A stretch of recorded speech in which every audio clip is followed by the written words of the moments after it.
Good afternoon, everybody, from the third largest city in the United States of America, Chicago, Illinois. This is The Drive. And man, it's a struggle bus today, boy, because I hung out this weekend. It's The Drive with Mario Smith here on Backchannel.tv. You're also watching us on YouTube and you're checking us out on your Amazon supported devices, and we truly appreciate it. Hey, everybody, how was your weekend? This is tough. Sorry, didn't mean to shake you. This is tough.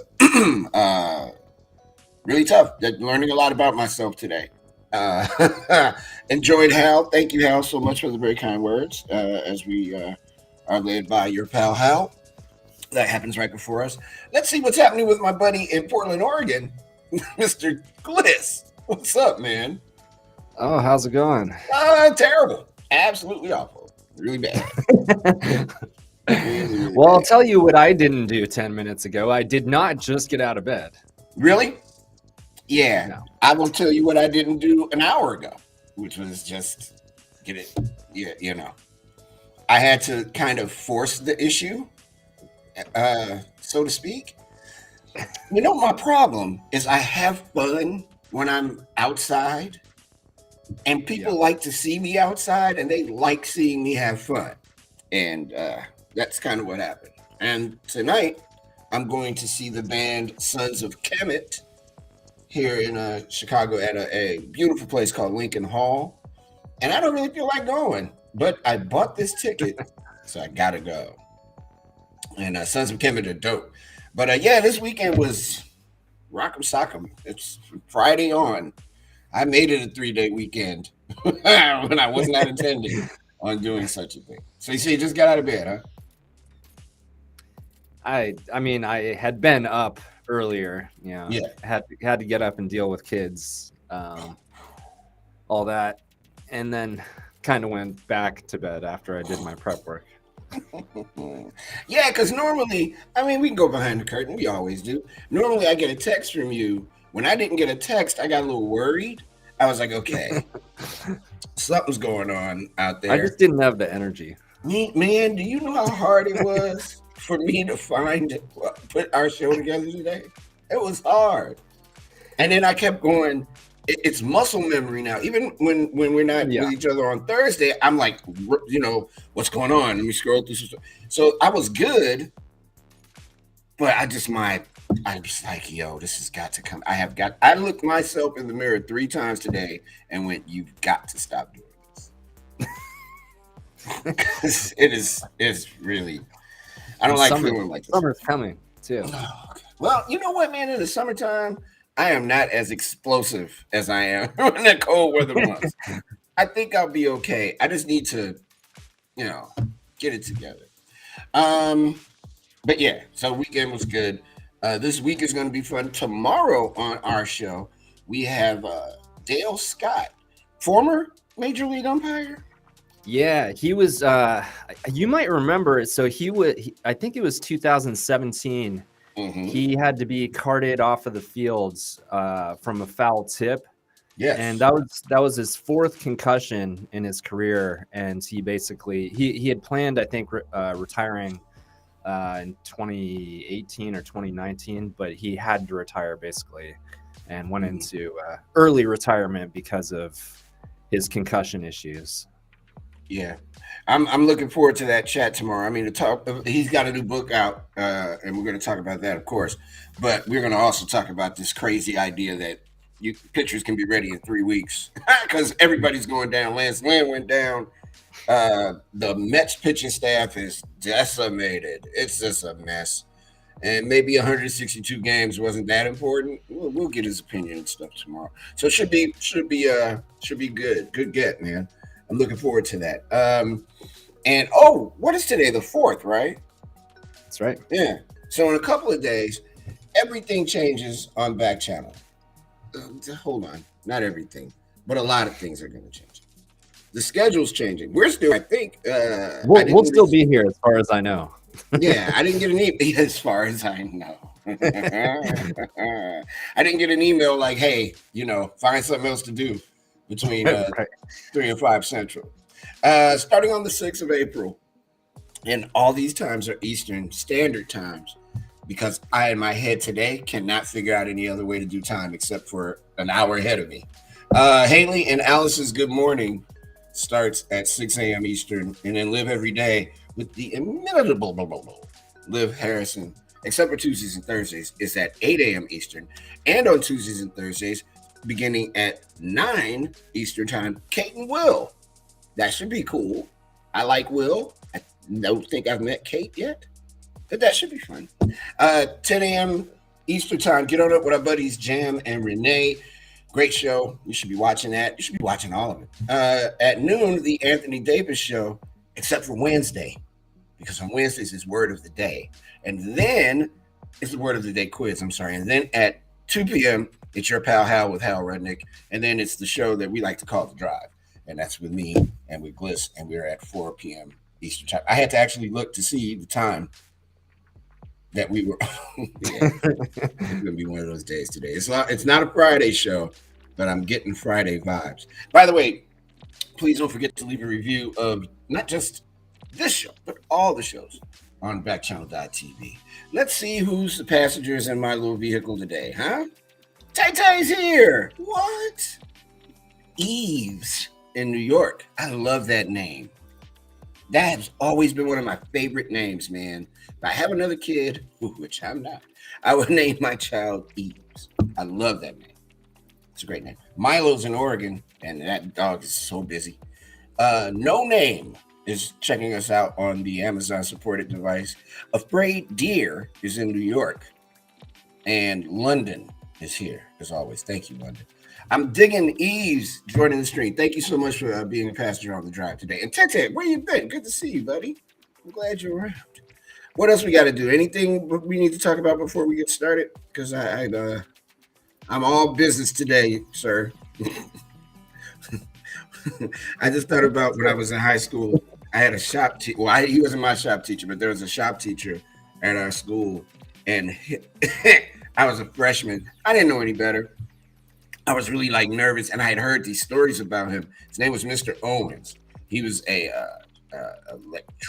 electronics teacher, I think. Yeah, and I heard all these stories about how mean he was. It was a thin man, very, very thin man, with these horn-rimmed glasses. He was an older dude. Now, old being relative, he might have been in his 20s, but he just acted like a really older guy, like a mean, get off my porch kind of dude. And he came out into the hallway, Gliss, and he went, "Don't F with me today. I'm hell on wheels." And he said it so loud that it froze everybody. And we were like, "Who is that?" And I knew who it was. And I was like, "Oh, Jesus Christ, I hope I don't ever get it." And I didn't. So that was good. I was plenty horrified. So yeah, I don't even remember why I said that. See what I'm saying about weekends? How much fun they are? Get it together. We've got headlines to give you and some breaking news from Sacramento, California. Sacramento police announced a few months ago that a person connected with the shooting that killed 6 people and wounded a dozen others was arrested. And as at least 2 shooters fired more than 100 rounds. Police said they booked DeAndre Martin, 26 years old, as a related suspect on assault and illegal firearms charges. Detectives and SWAT team members found 1 handgun during searches of 3 homes in the area. The arrest came as the 6 victims killed were identified in the shooting that occurred Sunday at about 2 a.m. as bars were closing and patrons filled the streets near the state capitol. The Sacramento County coroner identified the 3 women killed as Jantea Alexander, 21, Melinda Davis, 57, and Yamil Martinez Andrade, 21. The 3 men killed were Sergio Harris, 38, Joshua Hoy, Casey, 32, and Devazia Turner, 29 years old. Again, a suspect has been arrested in Sacramento in a horrific shooting that took place yesterday. The Senate Judiciary, what you say now? I said the Senate Judiciary Committee debated Ketanji Brown Jackson's nomination for Supreme Court Justice today, with Democrats aiming to confirm her by the end of the week as the first Black woman judge on the High Court.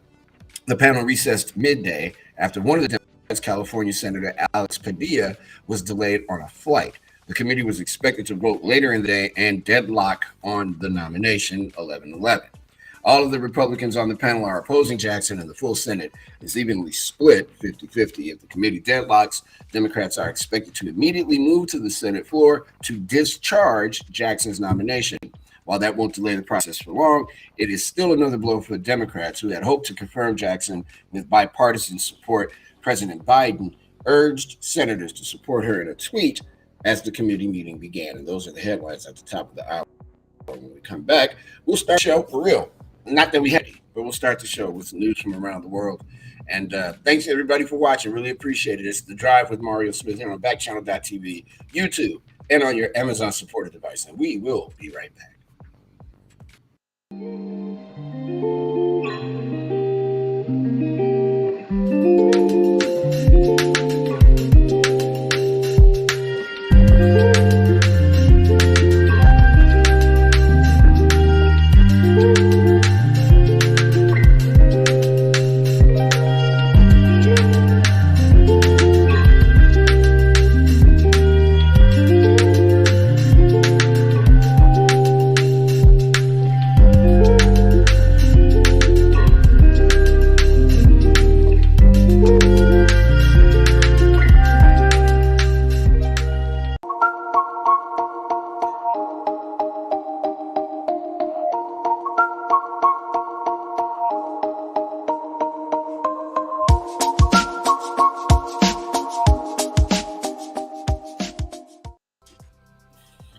Welcome back, everybody. It's 13 minutes after the hour. You're watching The Drive with Mario Smith.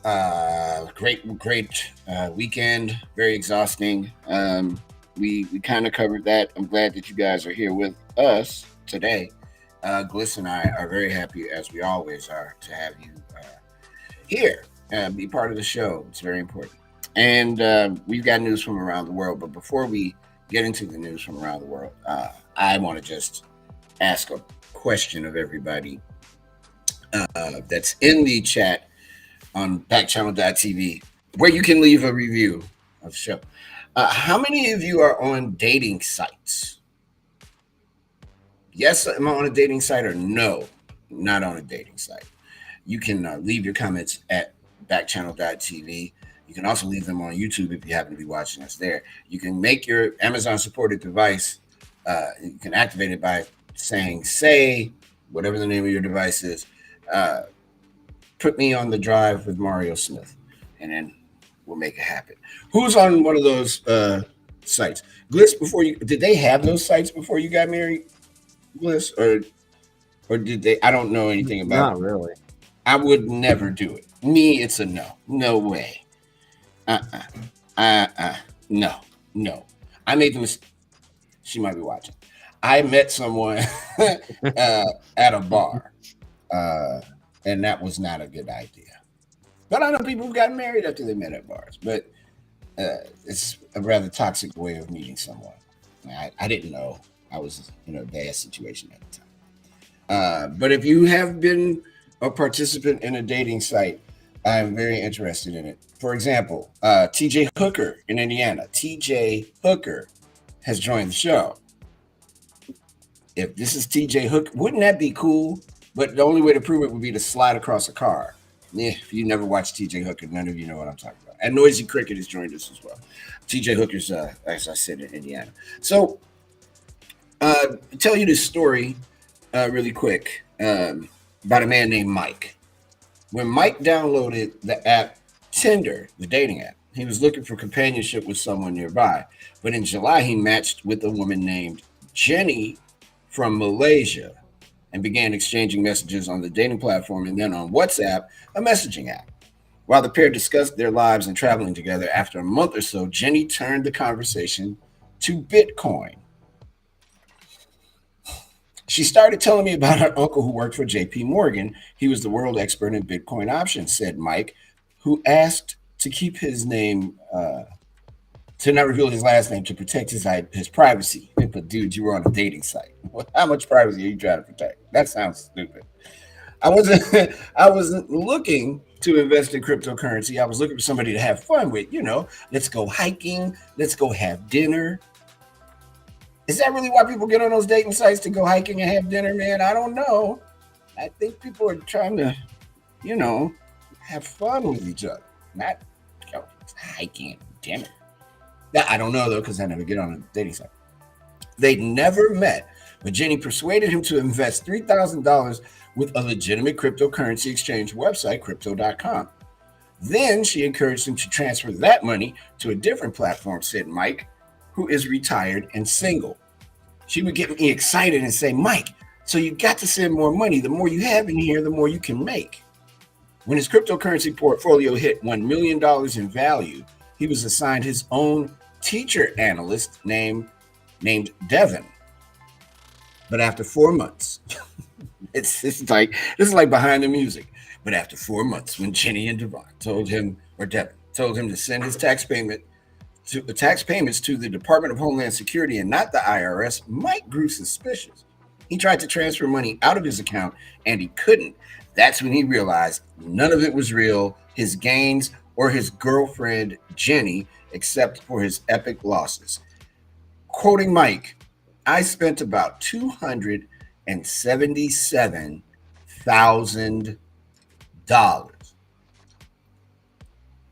A cryptocurrency scam off of a dating website. I understand being lonely and being retired and all, but slow down. No, I'm not. I don't know you. Why am I sending you money? Yeah, I was gonna say I don't mean to insult this person, but it doesn't sound very, very bright. Like, I'm not trying to hurt Mike's feelings. Someone you've never met before. I don't give money to people I know, let alone you don't know that you shouldn't send someone you don't know money over the internet. Like, so I'm trying to understand though, because I get it. Okay, I have a really good friend. Actually, he's my best friend, and he is dating this really younger lady, and I mean younger woman, right? And I'm like, but don't you? I mean, why are you making this dramatic pivot? And he's like, well, I don't know how much longer I have to live, and you got to live your life robust, and no. And I'm like, dude, she's 30 years your junior.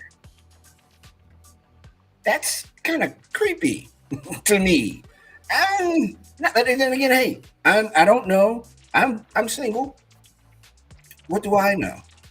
That's just a lot of years, man. And if you're scared that the end is near, it could come a lot faster with a woman that's 30 years younger than you. So, you got to think about a lot of things. Going on dating sites, though, man, has never been my bag. And I can't imagine a circumstance ever that I'm going to give a person in another country money and I've never met them. No, that's not happening. Gary says no, and he's laughing. So that's a good sign. We got a lot of people here. Kind Horse, Sheila, Savory Moose, Michelle, all you guys, would you or are you on a dating website? Because if it's me, my answer is, well, it is me. My answer is no. Get a dating website. I'm Mario Smith. I'll go outside. Although, in my attempt to pass on a compliment to a young lady last night, which may have something to do with why I'm feeling so lousy today, I simply said, hi, how you doing? And she looked at me as if I said, hey, ooga booga, which I didn't. And it kind of went south. She did like my glasses, though. I'm like, really? That's it? The glasses? So, I personally, I don't see the circumstance that exists that I get on a dating website and ain't no way in hell I'm passing off $277,000 to anybody. And I've never met you. It's redundant. I realize I've said the same thing 6 times, but hell no. Come on. And what's the incentive for sending money? Cryptocurrency? I bet Mike couldn't explain cryptocurrency to you if he wanted to. All he knows about cryptocurrency is that Matt Damon commercial that they don't show anymore. Cryptocurrency. Get out of here. That's just kind of insulting. And if the poor guy is that lonely, man, that ain't the way. I don't know. People will do anything for love. I Like I guess. said, so many signs. Like you Red said, you're flag signs. sending the money to Malaysia. Like, Malaysia, bro. like that's where, like, anytime I have an account hacked, like we had our Disney Plus account hacked once, and it was from Malaysia. It's like I'd instantly, like, I don't know what it is, but there's always any country like that, a smaller Yeah. country, like I would be, well, any country actually, I would be suspect about sending money to, especially a person I don't know. It just doesn't make any sense to me. I can't see how this Mike guy came to that place where he thought that would be an okay thing to do. I have an idea. I'm going to start on this dating site. I met a beautiful woman from Malaysia named Jenny. Red flag number one. Number two, know, right? I'm gonna send her money. Red flag number three. And then I'm not even gonna. I wonder if at any point did red flag number four, which is, hey, I'm coming to visit you in Malaysia, and her going, no, don't come here. Did that ever happen? Yeah. Because and red flag number one is just a big enough red flag, like you said, Jenny in Malaysia. Like, Jenny, come on. That's like when you call one of those call centers, and it's like, hey, this is Tom Peterson, right? Like, and you're in Bombay. Okay. You're in Bombay, bro. You can tell me your real name. I did that one time. I was like, tell me your real name. Don't tell me your name is Tony when I know good and damn well your name is not Tony. You're an Indian man, and I am not racist. So you can tell me your real name. Right. What is it? My name is Tony. I am calling you today about. No, you're not. Your name's not Tony. Hang up. Or if I go, what about if somebody goes, you call the call center, it's like, hello, my name is Mario. And he, dude, my name is Rajneesh. And he's going, your name is not Rajneesh. I know your name ain't Mario. Give me a break. Hey, Elon Musk got tired of social media, then he bought 9.2% of Twitter. Everybody's crazy. The Trump social, the what is it? Truth Social or whatever it's called, Trump's app. It's dying. That's such an ugly death. One of Twitter's loudest critics and most prominent users is now one of its biggest shareholders. Why would you? Well, I guess you can't stop him from buying, right? You can't stop him from buying shares of anything. They're available to be bought, and he bought 9.2% of Twitter. Wow. The stock buying revelation comes as Musk emerges as one of the loudest and most prominent critics of Twitter's moderation efforts, which in recent years have cracked down on everything from harassment and death threats to misinformation and conspiracy theories. News of Musk's move sparked some hope among conservatives who have been critical of Twitter's enforcement of its rules and its ban on former President Donald Trump. Where are we on Elon Musk? Is he Batman villain or is he superhero? Where are we? Is he like? I don't understand. Yeah, he's such an interesting person because there's so many things to like about him, but then there's a lot of things that are just kind of like out there that I can't go with. I don't get it. I don't understand. Am I supposed to be rooting for him? Or am I supposed to? He's like Lex Luthor. Lex Luthor does all this cool stuff in Metropolis, but he's always trying to kill Superman with kryptonite. Yeah. And you would think Superman would be like, oh, I sense kryptonite because I'm getting weak. He always gets with kryptonite.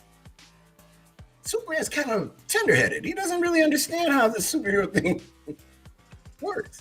But anyway, that's not why you called. Elon Musk bought 9% of Twitter. And here's one of the quotes that's very interesting. We would expect this passive stake as just the start of broader conversations with the Twitter board management that could ultimately lead to an active stake and a potential more aggressive ownership role of Twitter. Dan Ives of Wedbush Securities wrote in a client note earlier today. Musk's first tweet since the news broke today offered a bit of levity to the situation.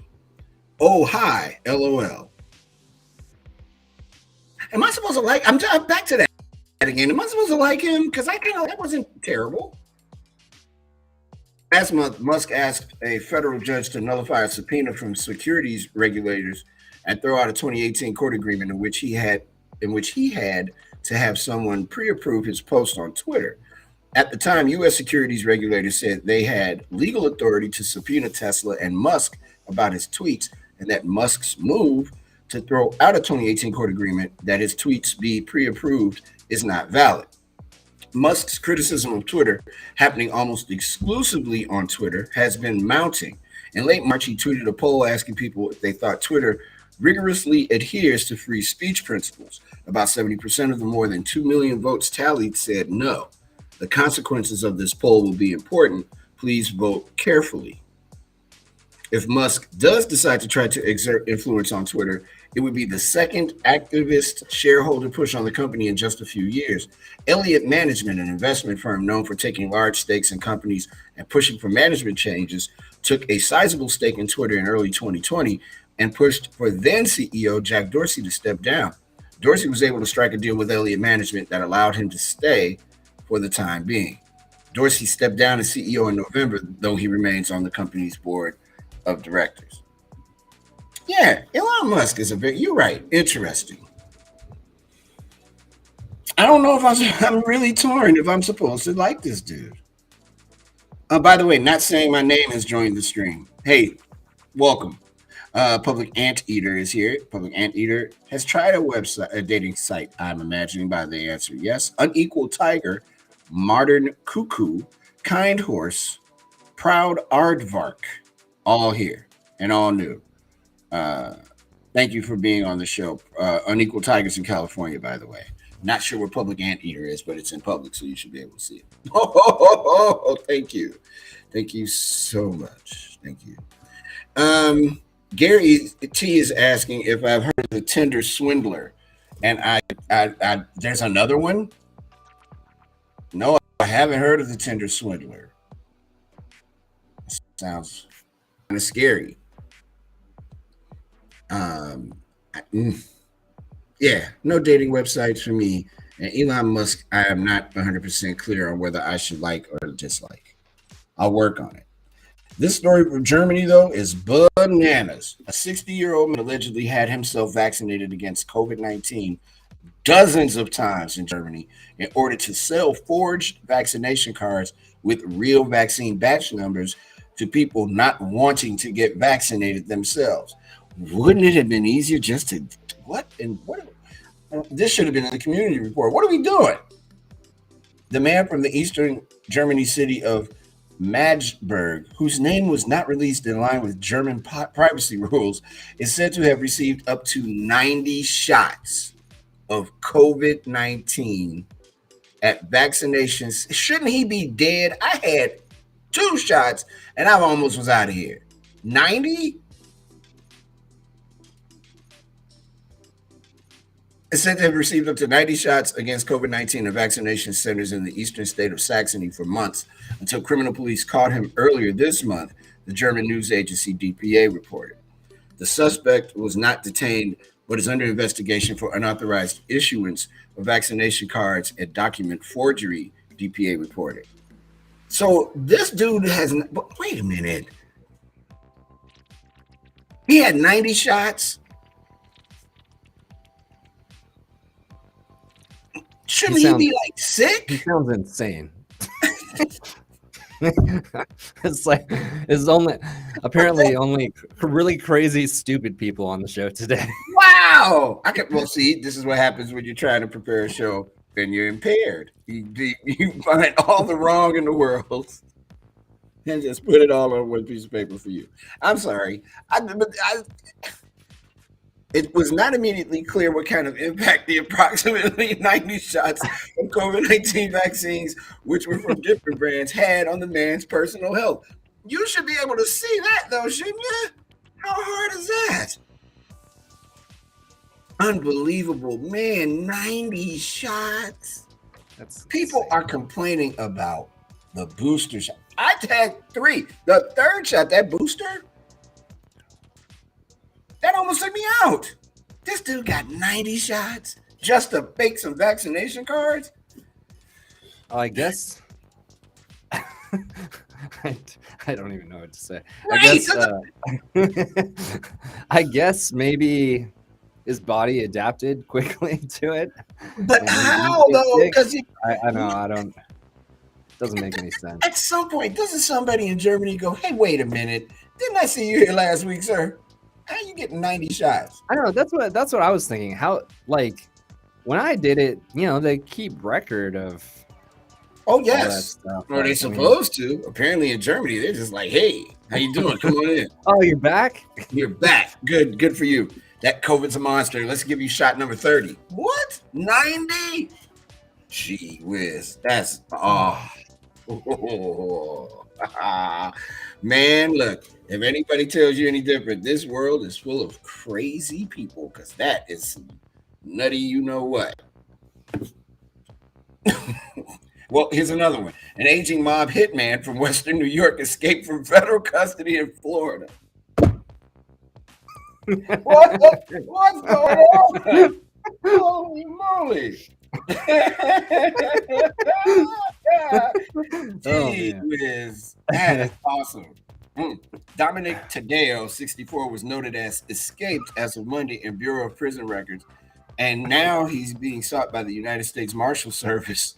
BOP spokesman Donald Murphy said in a statement.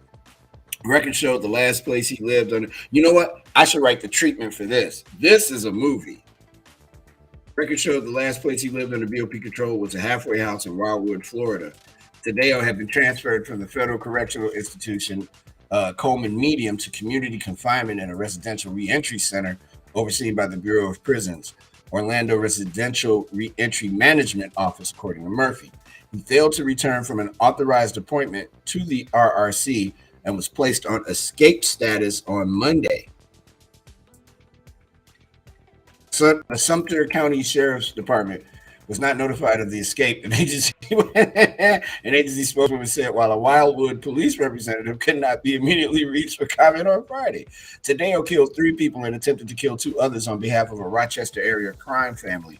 He had pleaded guilty in 1992 to racketeering charges that included the killings of 3 men during mob strife in the 1980s. Last year, a federal judge denied a request from Tadeo for compassionate release, turning down his claim that various health problems made him particularly susceptible to COVID-19. And I don't want to show, we don't have to show his picture, Liz, but he is straight out of Central Casting, dude.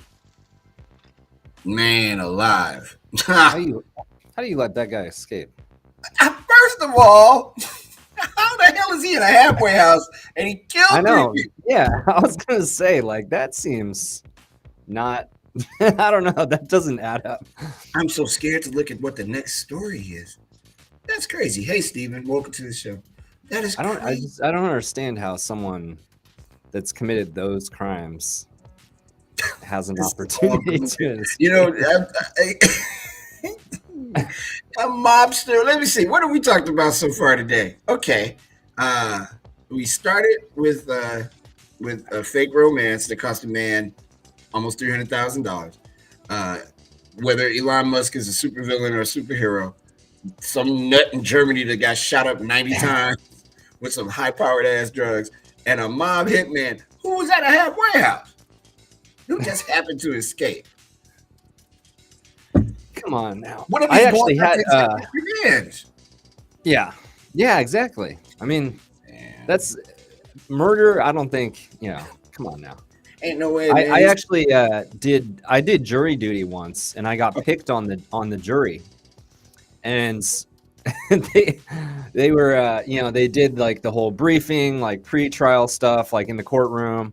And they explained what this woman was being charged with. It was a criminal case. And then they told us to take an hour recess for lunch. And we came back and we were in the jury room and we were in there for like an hour and a half. And then the judge comes in and he's like, yeah, you guys are being dismissed because she got away. It's just like she took her boyfriend. This lady was like 50 something years old. Her boyfriend came and picked her up when they went to the recess, and they took off and fled the court. Hey, Hold on. The juror fled the court. No. The woman who was being tried. Yeah, Holy it turned fuck! out she took off. She called her boyfriend to the courthouse, and she got in his car and they took off and rode off into the sunset. But I mean, the judge like he was kind of like, she's gonna get caught and she's going to jail probably for the rest of her life. She was being charged with like all kinds of. She had like 20 different people's IDs in her car. She had forged, thousands of dollars of checks and all kinds of fraud charges and all kinds of stuff. So I'm just envisioning her hopping on a phone she's not supposed to have. Meet me in the front. get me out of here. Get me out. Come and get me.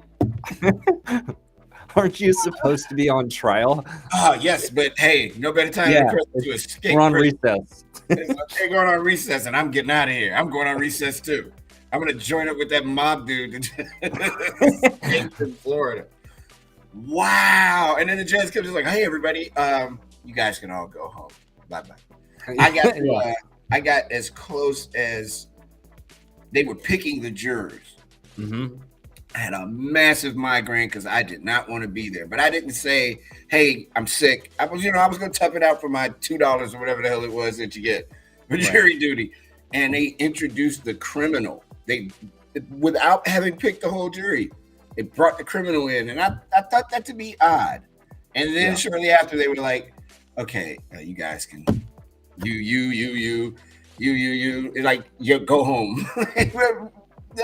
Okay, bye. I'm going. Yeah, it's a weird thing because they did the same thing. They brought the woman into the courtroom, and so she was already seated, and they brought in the last like 30 people, and then the judge or the two lawyers would go back and forth, and they would be able to ask you a question if they wanted to, and they were just like handpicking people. It was definitely a weird process.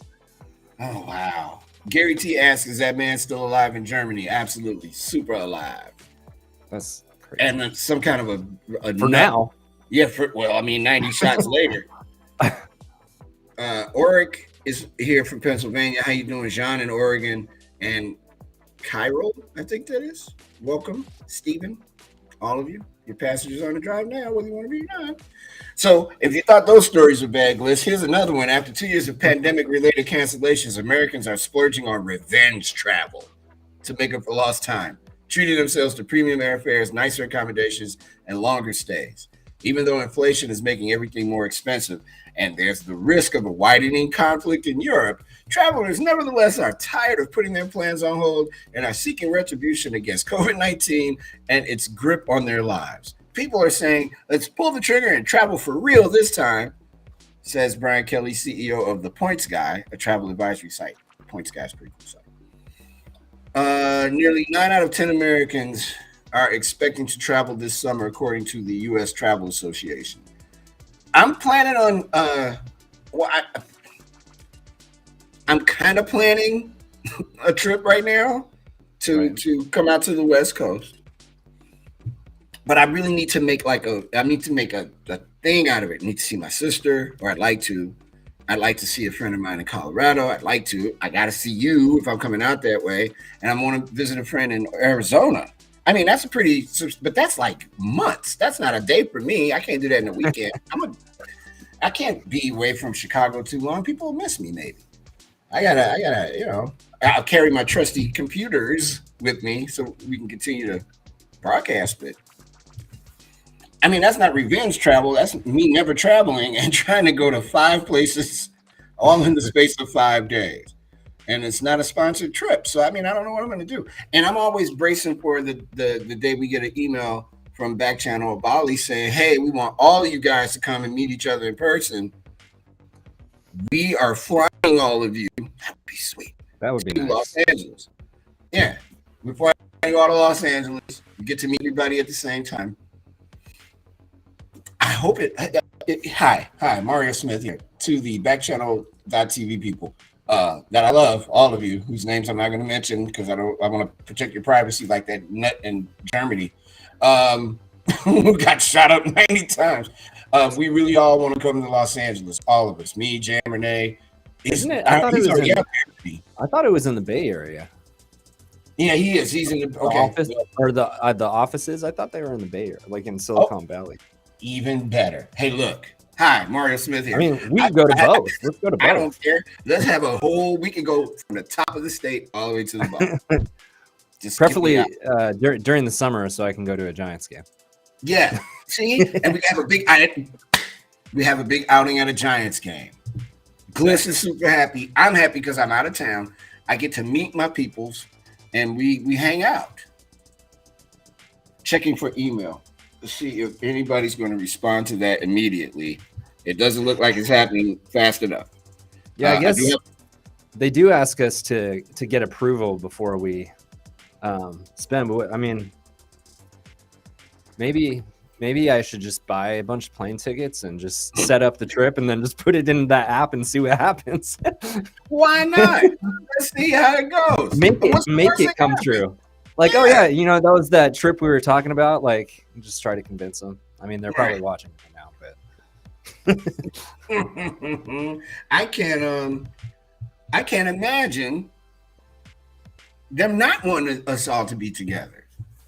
Yeah. Like they could present us to the world. Or if I had just bought a ticket to Chicago for a weekend, like maybe just put that into my little app and see what they say. Be like, you guys are gonna reimburse me for that, right? Yeah, sure. Mario and I had to have a show meeting. We had to have a real meeting, like in person. Yeah, we had to have a real meeting. We're all getting our jobs taken.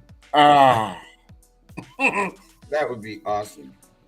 But I mean, we should do it. I think the powers that be are the powers that be in our chat yet? Not right now. No, but someone has a issue that involves flatulence in our chat, and Kaka is saying, "Can you hear me?" Yes, I can't hear you, Kaka. Tobias is in Montana. Kaka's in Missouri. Bree, Anders, and Belligerent Caterpillar are all here. Oh, here we go. Boy, oh boy. It don't take long. This is so good. I'm telling you, man. Kaka might need to open up a window. Kaka. Imodium AD. That'll help. Don't worry, we got your back. Yeah, you're all good. Hey man, better out than in. Whatever you're going. We're all here to help. That's what we're here for. We're all here for you. That's right. Okay, get it together. What am I doing? Oh yeah, revenge travel. So I'm okay. Here you go. New York, Las Vegas, and Orlando are popular along with London, Paris, and Cancun. National parks are popular too. I just want to come see my I want to see my radio people. I want to see my back channel friends up close. I'd like to go to the offices. Maybe they all look very relaxed and comfortable. They wear hats and stuff like me, so that's good. Not a lot of suit wearing. That's important. I'd like to go see a game at Giant Stadium. Me and Gliss here, and we can do it. We can have like those how they do Comic-Con. It's Backchannel.tv con. Con is a bad word to use at the end of that. Just Backchannel.tv presents and just introduce everybody. Hal could be the host, like for the All-Star game. How when they're in a host city, like when they're in Portland, Dame would be the host. You know what I mean? Hal could be the host. He's in Los Angeles, but no, Jam would because he's in San Francisco. James, yeah. And we could go see him do stand up. Yeah. I'd be all in on everything you're saying. I'm planning it already. Let's make it happen. Everyone, come on. It'll be fun. I'm so scared to check. Oh, it would be. And then we could test out our little app to make sure it works. It does work. That's funny. Descriptive flamingo has enjoyed the show too. This is Kaka's first time on the show. Welcome, Kaka. Can you hear me? Can you? No, no, man. We We can can't hear see you. what you say. Yeah, we can see what you say, but we can't hear you. That's not how that works. Although, if you think you maybe you can hear, think, yeah, what I'm trying to say, you get it. When we come back, community report, Tete's favorite segment, um, and among the stories in the community report, Los Angeles finally gets to addressing their homeless situation.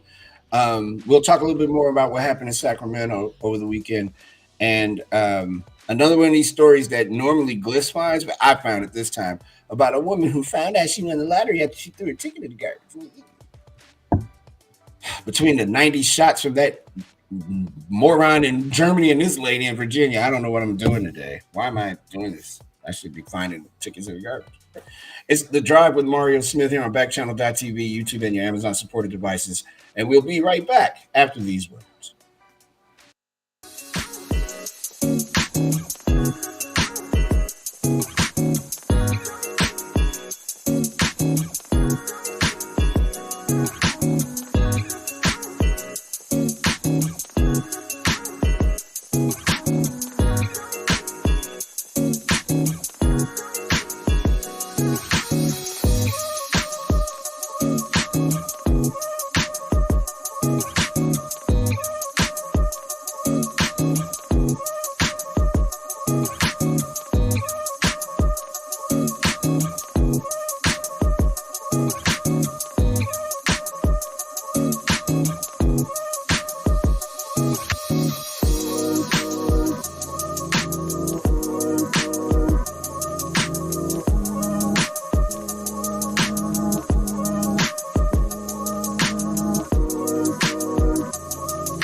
Hey, welcome back to The Drive with Mario Smith. I was in our chat here at Kaka. Kaka said that they were joking about the flatulence. They used the word fart. I'll say it, fart. And also, Kaka said I look cool. Okay, thank you. It's these glasses. I know what it is. It's fine. Hey Roxanne, it's Roxanne. I didn't mean to scare you, Roxanne. It's Roxanne's first time on the show. She's in Alabama. Bree's in Georgia. Kaka's in Missouri. Tobias is in Montana. These are new folks. Good. Unequal Tigers in California. Davies in Texas. We welcome all of you to The Drive. Let's have our community report really quick. And what I'm saying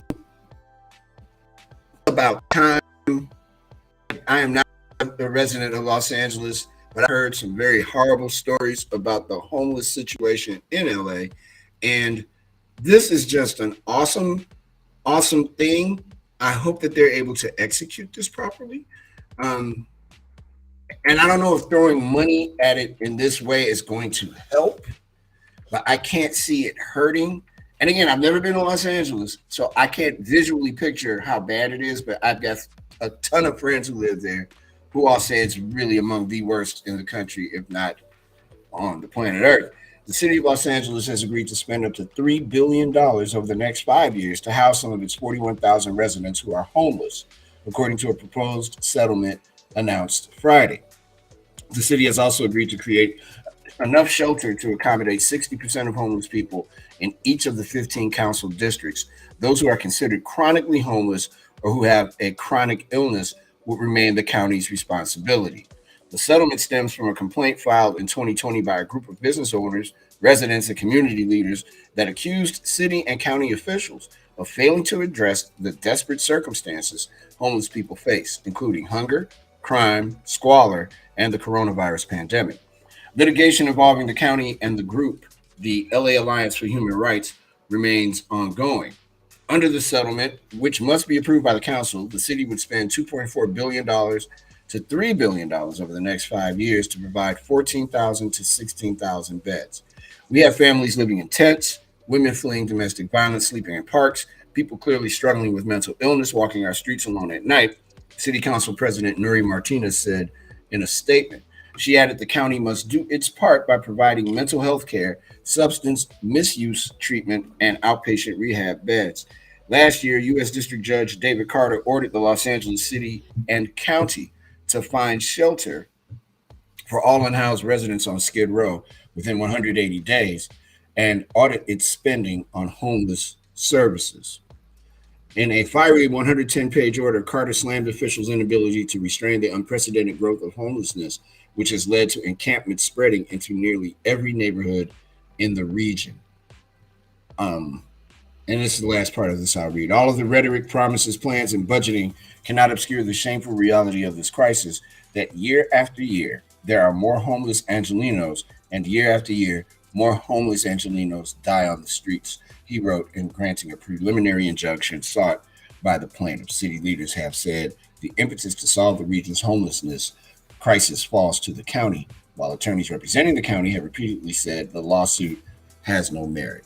But at some point, though, shouldn't the focus be about eradicating homelessness? And I get throwing the money at it. I mean, that's an excellent start, no doubt. That's a lot of money. Um, but there's a lot of land that are golf courses. I believe George Carlin is not a homeless problem. It's a houseless problem. People need houses. They need to be able to afford to be able to live into a house, to move into a home. They need to be able to have that should be afforded to them. They're veterans, aging veterans, and veterans who are homeless. There's so many different layers to um, the homeless problem. It's not just I'm down on my luck. You know what I'm saying?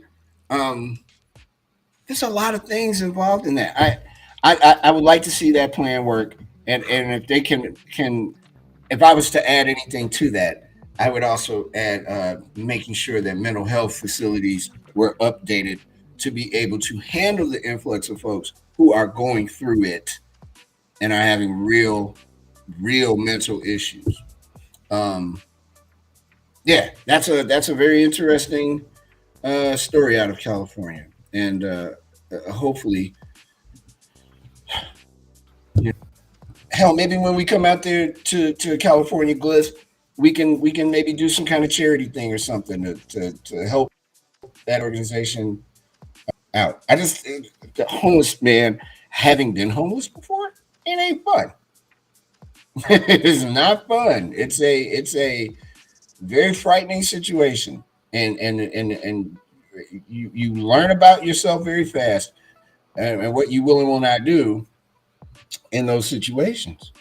A terrible story out of California. We mentioned earlier in the at the top of the hour. 6 people were killed and 12 others suffered varying degrees of injuries in a mass shooting in downtown Sacramento.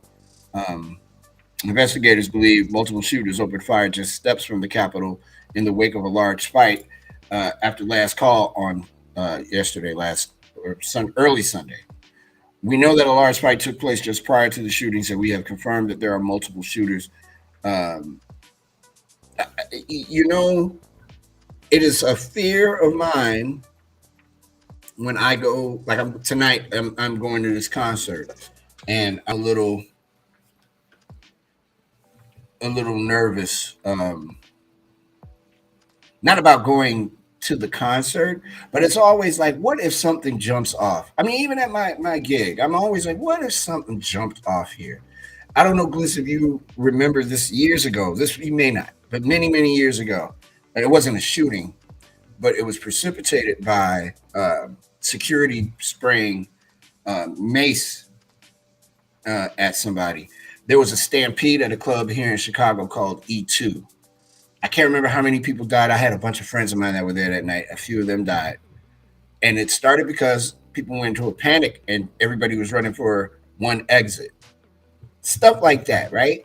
If somebody gets into a fight, am I really like, I'm leaving? I don't even want to be in the same joint if a fight breaks out because of stuff like that. People get Yeah. excited, get mad, go to their car. where they have their weapon waiting on them and come back and shoot up the spot. And it's like, yo, those 6 people who died probably had no idea that that was their last night. I'm sure they did. Yeah. And they're trying to have a good time at a party. Yeah. Yeah, that is pretty sad, Kaka. It's very sad. It is one of the sadder things that has occurred. It's been a couple of years of sad everything. They did catch one person today, though, and hopefully they'll catch the others or other sooner than later. Let's head back down to Florida for a second.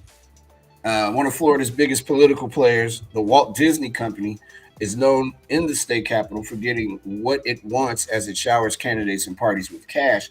But Disney's biggest campaign contribution to Governor Ron DeSantis this cycle might not be money, but rather the company's decision to denounce the law he signed that prohibits classroom discussion about sexual orientation or gender identity in the state's public schools.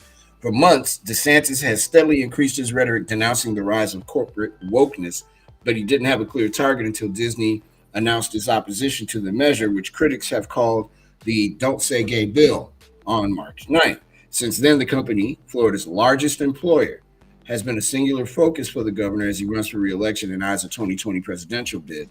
As a vestige of Florida's old business-aligned GOP, Disney provided DeSantis a perfect foil to highlight the revolution in Republican politics as it de-emphasizes talk about free markets in favor of culture war attacks on wokeness.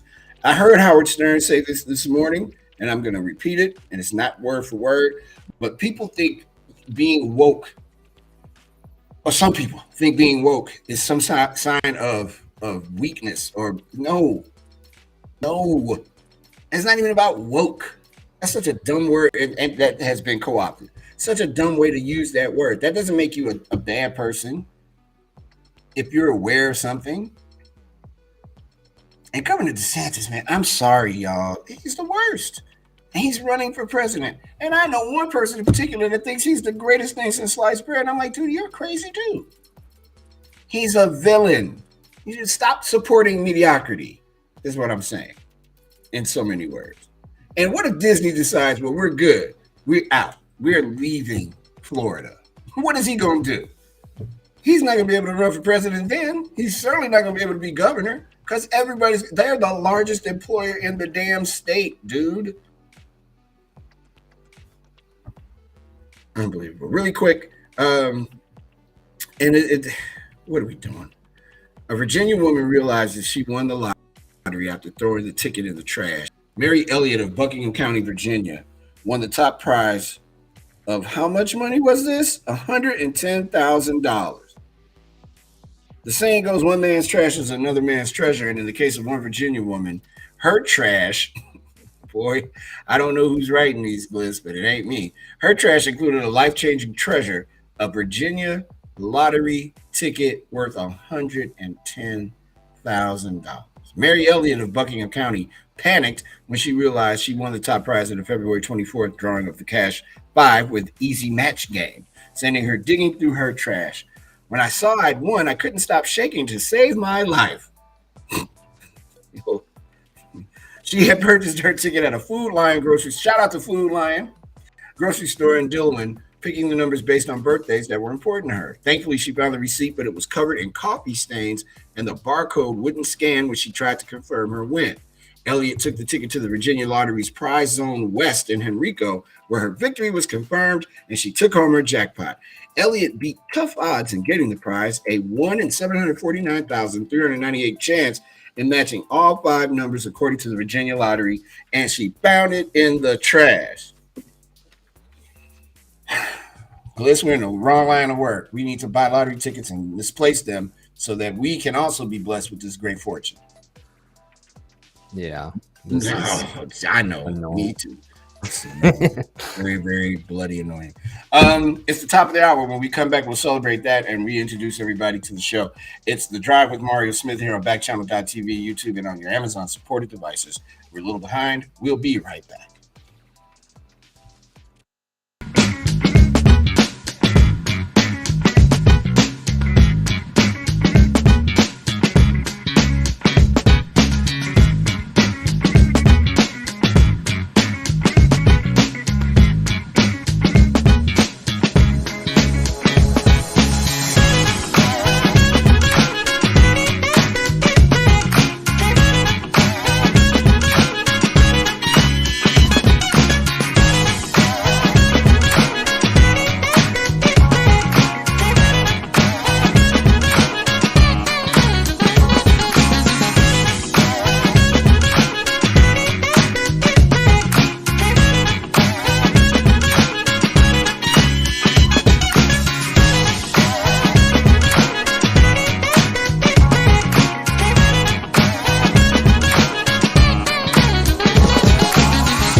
Hey everybody, welcome back. It's hour 2 of The Drive with Mario Smith here on Backchannel.tv. I'm Mario Smith. Thank you so much for checking out the show today. We really appreciate it. All of our passengers that are in our chat room, thank you. I'm having trouble hearing. Okay, wait a minute. All right. It's like my left ear is cut out for some reason. Thanks for being here. Really appreciate it. Thank you for checking us out. Please make sure that you leave a review of the show on backchannel.tv. Kaka, there's no way in hell I'm ever going to say that, forwards or backwards, out loud or to myself. So please don't do that. Don't do that. That's just not a joke I could tell. I like this gig. You trying to get me fired? Come on, man. It is funny, but I can't say that. It's not even funny. It's more weird, and so I wouldn't. You see this glitch, the joke? Or Kaka calls it a trick. It's not really a joke. It's a trick, all right, because that will get me fired. I can't say that. Come on, man. And God help if Jack is watching. Please, Jack, don't. He's not. He's at school. All right, very good. I don't want my man getting all. I don't want his sense of humor warped by old Kaka here, who likes telling fart jokes. Though funny, I can't do those things, man. Speaking of, successful hippopotamus is here. Bree is here as well. Hey, Bree. Kaka, Descriptive Flamingo, Tobias, Jean, Unequal Tiger, Tay, and London, all here. All passengers on the show. Along with Gary T. And is anyone? Okay. Yeah. Thank you all. Really appreciate it. How you doing, Gliss? I'm all right. You feeling okay? Yeah. No, I'm good. All right. This is rough. I think. Oh man, it's not a lot of time left, so there's hope. And then I got a skedaddle. I head up north to the north side of our city, where I try not to go. That's more like the downtown area, isn't it? It's north of downtown. Okay. It's not that far from downtown though. I put it to you this way: if I lived downtown, it would be a long walk, but I could walk to the place. It's close to DePaul University, if I'm not mistaken. Not that far away from DePaul. Man, a little bit, man. Yeah. Should be good though. I will get a chance to see some famous folks tonight. My friend Sally Timms, that plays in the Mekons, she's gonna be there, and I think John Langford's gonna be there watching the show. It's gonna be a lot of. It will be the snooty and patootie of music world there tonight, watching Sons of Kemet. I'm looking forward to it though. That should be cool. Where is it? I had the album. Here it is. This is Sons of Kemet's latest album. It's called Black to the Future. Can you see that? Yep. Yeah, and pretty good stuff, man. This is solid work. I thought it was a colored vinyl, but it's not. But yeah, so I'm not taking this with me to get it signed or anything because I know that's not going to happen. But I am very excited about checking him out live. I've had 3 opportunities and squandered all 3 of them. And if I don't feel any better by 5:01, I'll be squandering opportunity number 4. This is rough, man. This is rough. All right, I'll go back to check the thing. Know what to think about it, Kaka. It was very simple and easy. No thought required. We've been doing this a while. I saw it. Noted Mouse is here, and so is Joyous Gopher. And there's another. Hey, man, Kaka. I'm gonna have to ask you to stop being so funny, please. I can't say that either.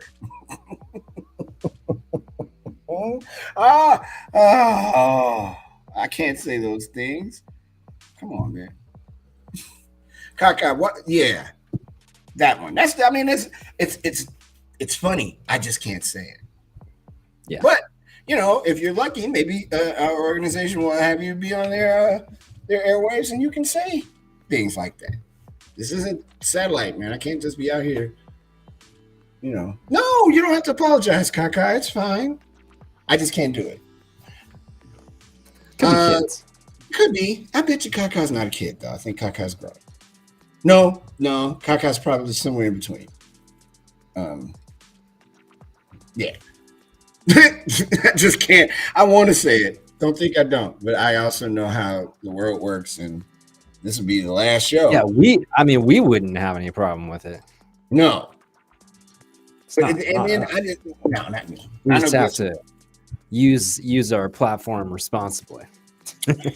Yeah, because there's nothing worse than being fired for having fun, and having been fired for having fun a few times in my life at other jobs. I ain't getting fired for having fun on this one. Among the headlines, the Senate is deadlocked on Justice Jackson, but the confirmation remains on track.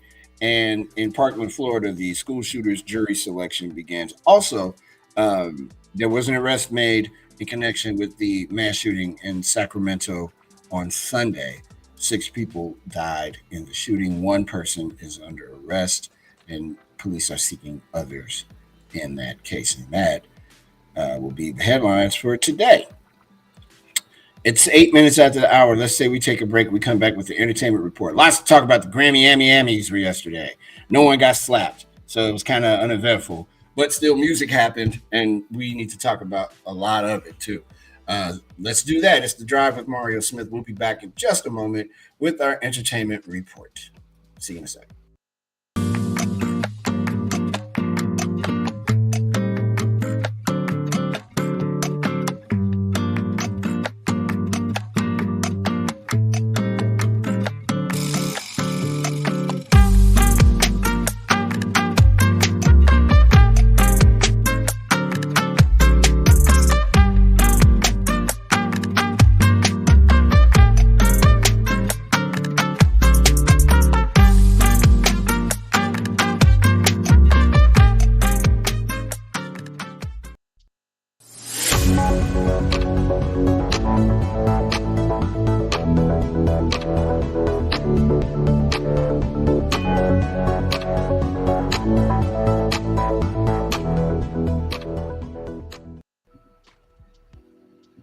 Welcome back. The Grammy Awards were last night.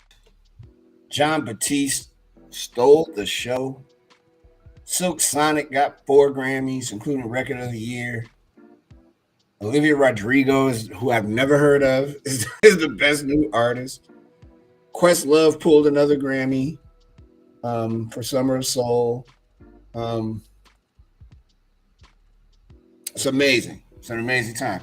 John Batiste won Album of the Year for We Are at the Grammy Awards yesterday, giving him 5 trophies on a night that saw the 70s funk of Silk Sonic take Record of the Year and Song of the Year, and newcomer Olivia Rodrigo take 3 awards. The multi-genre performer also won for his song Cry, the video for Freedom, and his work with Trent Reznor and Atticus Ross on the soundtrack for Soul.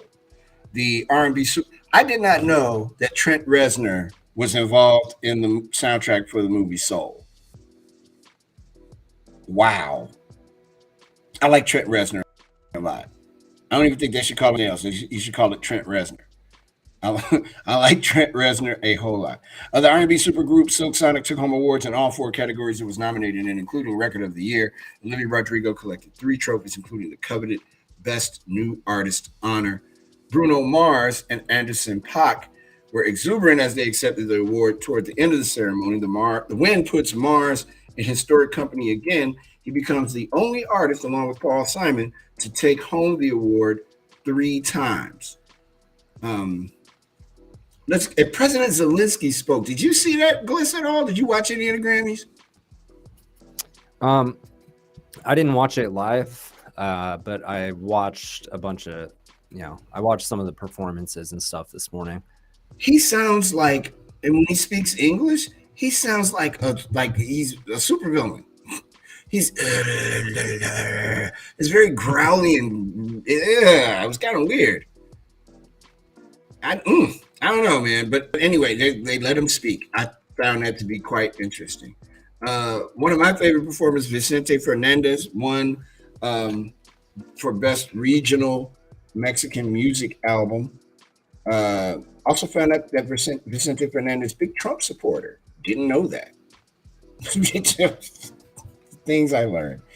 Um, I am trying to get the whole list here to wow you with my music knowledge, and but that didn't work. Let's see who else here. John Legend performed free with Ukrainian exiles, including singer actress Micah Newton and poet Lyuba Yakmunchik. Rodrigo's win for Best New Artist puts her in an esteemed company, including Carly Simon, Crosby, Stills and Nash, Tom Jones, The Beatles, and Billie Eilish. A veteran of the High School Musical series, Rodrigo became the breakout music star of 2021, leading with her massive viral hit "Driver's License," following with the single "Good for You," and the aching album "Sour," which took Best Pop Vocal Album. I have not heard of her or any of those songs.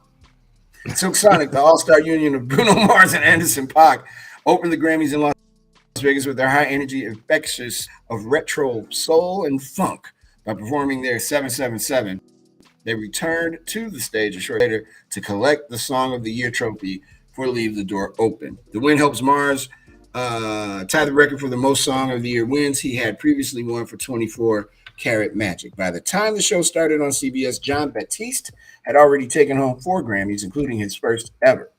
Batiste won for Best American Roots Performance, Best American Roots Song, Best Music Video, and tied it with Carlos Rafael Rivera for Best Score Soundtrack for Visual Media. His song Freedom in the music video category beat out several other tough competitors, including Rodrigo, Lil Nas X, and Eilish. All the honors were handed out during a pre-telecast ceremony. It's the first time since 2019 when Kendrick Lamar, J-Rock, Future, and James Blake tied with Anderson .Paak to win Best Rap Performance. It was a family affair for cousins Baby Keem and Kendrick Lamar, who won Best Rap Performance for their song Family Ties. Nice song. Lamar won his 14th Grammy. Wow. And the first for Keem. Oh, man, you know what? I heard those bells ringing in the background. I had to look around like, what the hell? Is something going on outside? I thought that was it for me. Oh, God. Chris Stapleton won his 3rd Grammy for Best Country Solo Performance. Did you see my face? For You Should Probably Leave. Oh, I got to hear that song. He extended his record for the most. Is it really? Hey, man. I'm not a big. I liked country when I was younger. I don't listen to it now, but Chris Stapleton is. He's the goods. I do know he. Yeah, he is something else, and he has a lot of songs with cool titles like that. But You Should Probably Leave. Might take probably leave. Dressed in all black, BTS took the stage with a flirty moment between V and Rodrigo before the group performed their hit single "Butter." They made an appearance after one of the members tested positive for COVID-19. Why are you laughing? I don't know. I don't know what the name of that song. Butter. Oh, God. Yeah. Butter. I don't know what it is. And then I heard them singing it, and I'm like, what the fuss is about? They should just do tracks. They shouldn't sing. Because it sounds like just what I thought it would sound like without studio help. It sounds like guys trying to sing in English, and it's hard when you don't speak the language to sing in it. Not to say that they don't speak English well, because they do. I'm just saying you can tell. It's just a hearing. I guess it's more about the performance, since that's kind of part of the whole K-pop thing. Also, there are like 700 people in that band. How in the hell are they split their money? Who would do that? 2, 3, 4, 6 maybe, but it's like 18 guys in BTS. Who's the star of that moment? Foo Fighters won 3 awards, but were not in attendance to pick up their trophies following the recent death of its drummer Taylor Hawkins. An extended tribute to Hawkins played before the show's In Memoriam segment, honoring artists and music industry figures who've died. Eilish paid homage to Hawkins during her performance by sporting a black t-shirt with his image. She stepped on stage in an upside-down house along with her brother Phineas before stepping into the rain to perform the title track from her Happier Than Ever. Couldn't they just perform the songs? Do they have to just get on stage? I like Billie Eilish, don't get me wrong, but do you have to do all that? You got to get to the rain and then go to upside down house. I guess that's just become part of, the whole thing about the Grammy performances. Is they're always like, giving people something to talk about, or surprise pairings, and I guess that's just kind of the thing with the Grammys, I guess. I'm also becoming a very old man because that just bothers me. Just sing the song. Get out of the rain. Get out the rain. Get out of the rain. Get out that upside down house. Hey, you kids.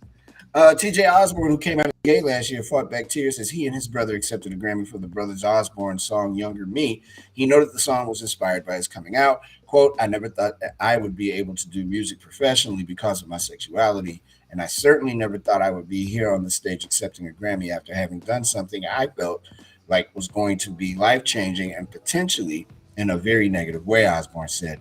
And here I am tonight, not only accepting this Grammy Award with my brother, which I love so much, but I'm here with a man that I love and he loves me back. I don't know what I did. This is not me saying this. This is how it was written. I don't know what I did. Be so lucky.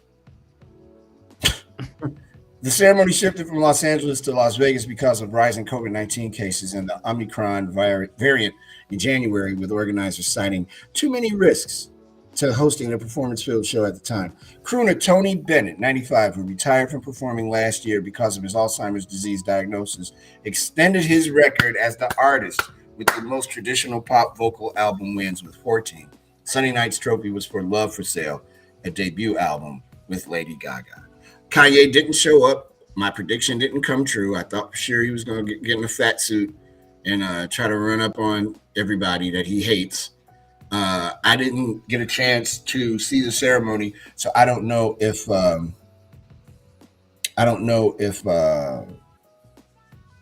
Kardashian woman and Pete Davidson showed up.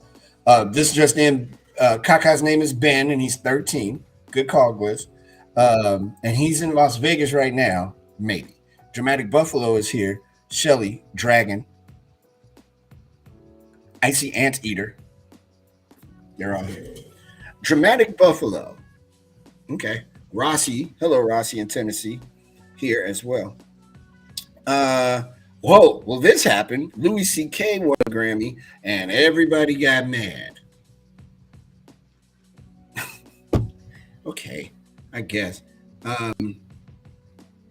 Louis C.K. brought home a Grammy on Sunday despite having admitted to sexual misconduct, enduring almost 5 years in professional comedy purgatory.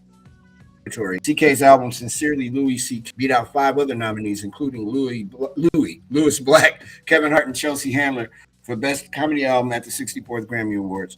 The comeback album was his first release since the 54-year-old was accused of doing something he shouldn't be doing in front of multiple female colleagues in November of 2017.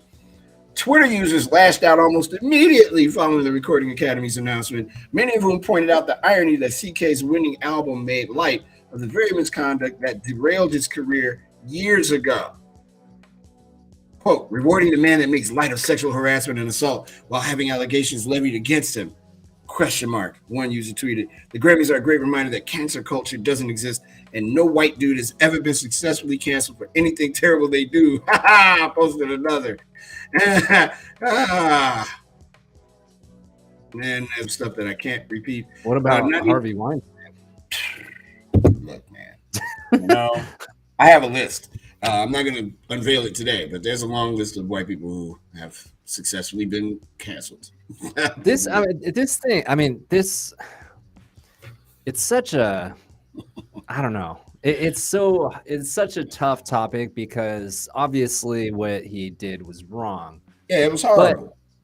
But it's like, Is he not entitled to make a living though? He's got it. That's exactly. I wonder at what point, do you have to allow people to move on with their lives, and especially considering the fact that unlike a lot of people who, act as if nothing happened or deny it, he actually came out and said he was, that he did things he regretted and that he was going to step out of the spotlight. So, I mean, you handle it the right way in the moment. It doesn't excuse what he did. But again, like you said, at what point do you move on from that and allow somebody to go back to doing what, they want to do with their life? And it's also It's the Will Smith thing again. Is Will Smith not going to be able to make movies because he slapped Right. all kinds of rings out of Chris Rock's face? No, I think he'll be able to make movies again. And Apple TV is about to premiere a new movie from him in the next few days, if I'm not mistaken. So, I mean, Yeah. it doesn't make what either of them did right, but are we trying to stop them from being able to make a living? And Right. it's not a murder.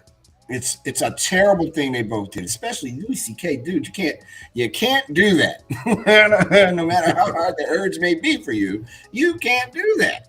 And when you do And that, you should know that you can't do that. he knew he couldn't do it, but you know what? You shouldn't. You know what, Bliss? You're right. You should know, but just like you should know not to, you know, think you're really Richard Williams. And finally, Estelle Harris. If you don't know her name, you have heard her voice for sure. Who hollered her way into TV history as George Costanza's short-fused mother on Seinfeld and voiced Mrs. Potato Head in the Toy Story franchise, has died. She was 93. As middle-class matron Estelle Costanza, Harris put a memorable stamp on her recurring role in the smash 1990 sitcom. With her high-pitched voice and humorously overbearing attitude, she was an archetype of maternal indignation. Trading insults and absurdities with her on-screen husband, played by Jerry Stiller, Harris helped create a parental pair that would leave even a psychiatrist helpless to do anything but hope they'd move to Florida. As their son, played by Jason Alexander, fruitlessly encouraged them to do. Harris's agent, Michael Eisenstadt, confirmed the actress' death in Palm Desert, California on Saturday evening. Um, she did far more than just those two things. She was on The Sweet Life of Zach and Cody. She was on Night Court as a guest often. She's in Once Upon a Time in America. She did a bunch of commercials. It's all kinds of cool stuff. Um, she was awesome.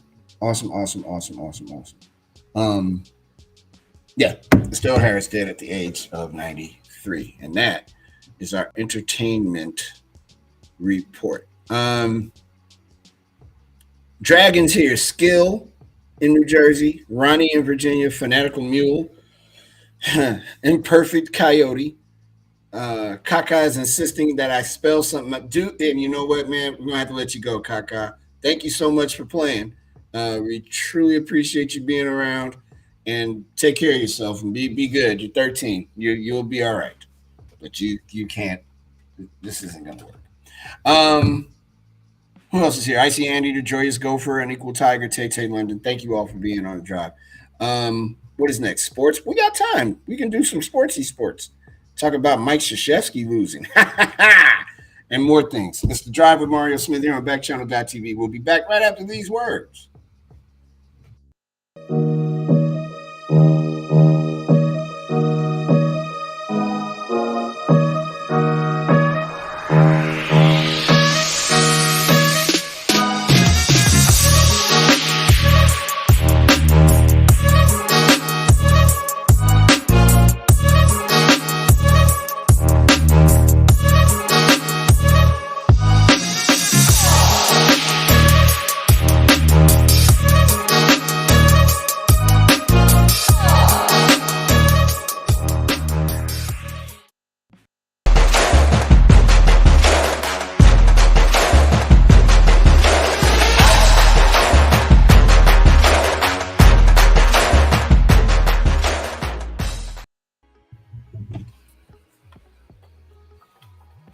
Little behind the scenes there. You see that? Putting on the headphones. They don't stay stuck to my head. Uh, it's time for the Dylan T. Pickles sports page. The Dylan T. Pickles Unipiper Sports Report. Because they're both important. I still cannot get over the fact that there's a grown man playing a set of bagpipes that catch on fire. That's wild. Wow. So this weekend, man, what a basketball weekend for the University of South Carolina as they win their national championship. Dawn Staley, one of my favorite basketball players ever, is really a good coach. And she's got great players, and they straight walked UConn Let UConn tell it. They're unbeatable. They're the greatest team ever. So glad they lost. Two coaches I can't stand both lost this weekend. It's really great. I just can't stand them as coaches. They're probably really nice guys. The South Carolina Gamecocks are national champions once again. In Minneapolis, South Carolina held off UConn to a 64-49 score to claim the second title in school history. This was the first loss in a national championship game for UConn, which had been in 11 previous. Aaliyah Boston was named the Final Four's most outstanding player to go with her College Player of the Year award. You got to give it up for Dawn Staley, man. She did that. She did that. She is putting together quite the program at South Carolina, and her contribution to women's basketball can't be understated. Unbelievably important and a big, huge win for the women. I'm looking forward to seeing what the numbers are for who watched it. I have a feeling that was probably the most watched women's tournament. It was on my TV. I must say, congratulations to the Gamecocks of South Carolina. Having lived down in South Carolina, that's a big deal, and that state always remains a weird memory for me. But I'm glad that they got a chance to celebrate a win and in decisive fashion against a decent UConn team. The other game, if you will, the Duke Blue Devils lost and made me so happy. But I have a question for you, Mr. Gliss. You think Coach K is done for real? I mean, he said he was.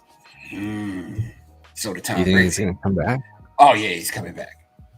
They're going to inject him with some kind of blood serum like a vampire to keep his ass alive long enough to see his revenge against North Carolina. I think he's coming back. We'll find out in short order if he's coming back or not. I mean, he's an older man now. He's probably tired of doing all of it. And he's got how many national championships that dude got? What, 4? Something like that? He's good. Somewhere around there. He's good. He's done enough. Thank you. Thank you and good night, sir. But tonight, Kansas versus North Carolina. This could be a good one. This could be a really, really good basketball game. They don't have a lot of one and dones on either team. I mean, I don't know if it ends tonight for Carolina. I kind of think they can beat Kansas. Plus, you know, Bill Self is not the most popular person in the state of Illinois for a lot of different reasons. And everybody here is hoping North Carolina wins. That's a tough one, man. I don't know. I don't know. Who you got, Gliss?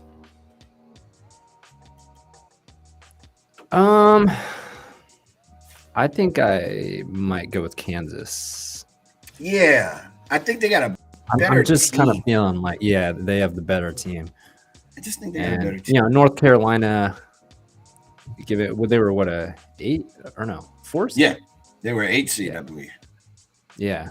So I mean, they did their job. Story, but Kansas, you know, you could make the case is the best team. So if Kansas loses, though, it would not be a surprise either, because North Carolina has really been playing a different kind of basketball. But I guess their big man got hurt, so there's some question about whether or not he'll be able to play in the game. I'm gonna go with Kansas. Code Kansas. I got Kansas by 2. Very close game. But it'll be Kansas. And I'll be fine. Well, why not? Kansas wins it all. You know, they don't win much. And the program, in spite of Bill Self. Tomorrow we have a big guest on our show. Dale Scott is going to be joining us to talk about his book. Gliss, please help me. What's the name of the book? it's called The Umpire is Out, and there's it's kind of a subtitle too. I think it's My Life Calling the Game and Coming to Terms with My True Self or something like that. But it's, you know, it's about his experience I believe he did over 30 something years. You know, he was widely considered one of the best umpires in Oh yeah, baseball. absolutely. Yeah, and he lives here in Portland with his partner. There's actually, it's kind of weird. I didn't know this until I worked in sports radio here. There's another famous umpire who's in the Baseball Hall of Fame, and who you would know very well for a very public mistake he made for someone that was pitching for the White Sox. Oh Was god. Jim Joyce. Yeah, Jim Joyce. He Yeah. actually lives here in Beaverton. Does he So really? I didn't know that until. Yeah, he lives here in Beaverton. Bless his heart. The mustache. Yeah, that was such an unfortunate thing how that all went down. And obviously, if we would have had a replay at that time, Yeah. that kid would have got it done. And I never forget though how apologetic Jim Joyce was in that moment, and how much he took accountability. And it was really cool that was it the next day when they exchanged the lineup cards. He was in tears, and the kid that was pitching, that was the victim of the mistake, came out and gave him the lineup card for that day. But man, that was crazy. Yeah, he was. I remember him being. He was really upset about that. I think that kind of softened the blow, because they don't really talk. I remember they don't talk about that much here anymore, and it wasn't like he, doubled down on his decision. He was really like despondent and clearly, obviously upset. He was hurt. Yeah. So that'd be cool to talk to Dale Scott tomorrow. I got a lot of questions about a lot of different things. Yeah, and because he's been doing he's been kind of making the rounds promoting this book. I actually saw it. He was on MLB TV the other day with nice. Harold Reynolds. And hey man, hey, that's my man Harold. Hey, yeah. So he's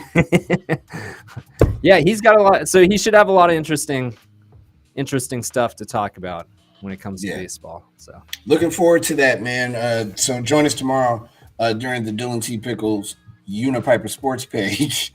We will have Dale Scott on. Maybe we'll even ask him about Dylan T. Pickles. See if he hasn't got an end for us. A line on getting Dylan T. Pickles on the show. This is the most amusing thing I've heard in a long time in the NBA. Philadelphia 76ers star Joel Embiid says he doesn't know what else he has to do to win the MVP award this season. I know what you have to do. Get James Harden off your team, bruh. You're not going to win it. They're going to give it to Joker again. Pretty sure of that. Jokic is winning it again. Either him or Giannis.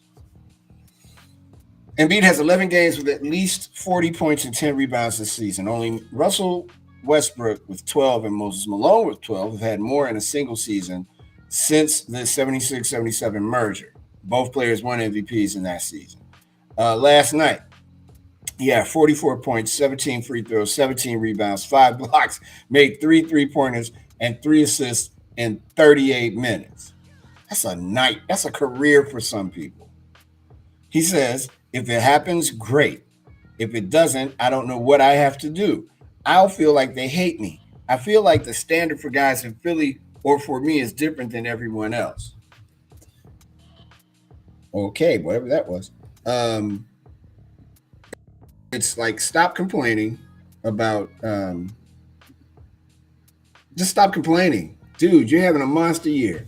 There's a pretty good chance you're going to win MVP. Just play. 4 games left. Now you want to start with me. Maybe they don't like me. Just shut up. Get in there and play. Philadelphia has a lot of concerns, though, and Harden is one of them. They better figure that out quick, because it could end very fast for Philadelphia. Very, very. If they don't get it together, you know, the whole Ben Simmons drama, getting Harden, when now it looks like he can't play basketball anymore. All those things come into play. It's a lot.